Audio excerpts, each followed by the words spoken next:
Hi. Hello. నమస్తే. ఎలా ఉన్నారు? యమ్మీ యమ్మీ చేపల పులుసు మీరెప్పుడైనా టేస్ట్ చూసారా? టేస్ట్ చూస్తే ఈ వీడియో చూడండి. మళ్ళీ మళ్ళీ పెట్టుకోవాలనుకుంటారు. చాలా పెట్టాను. చాలా బావుంది పులుసు మాత్రం చేపల పులుసు. ఫస్ట్ ఆయిలేసుకొని, మెంతులేసుకొని, ఎల్లుల్లిపాయలేసుకోవాలండి. తర్వాత నేను ఉల్లిపాయ పేస్ట్ ఏసుకున్నాను. ఆ ఉల్లిపాయ పేస్ట్‌లోని తర్వాతేమో ఇవి టమాటా కూడా పేస్ట్ చేసుకోవాలి.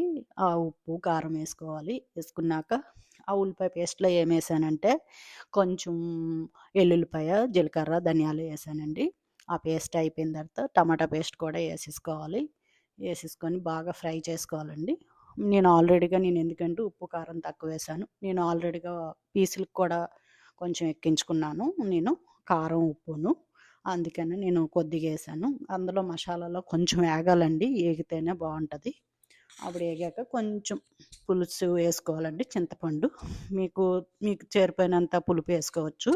నాకు కొంచెం వేసుకున్నానండి. అది పిసికేసుకున్నాను నేను ముందే, వీడియో తీయలేదు. అది ఎంత తీసానన్నది. అంతొచ్చిందండి. చిక్కగా కలిపాను కదా! మీకు అర్థమవుతదని ఆ కప్పులో వేసుకున్నాను.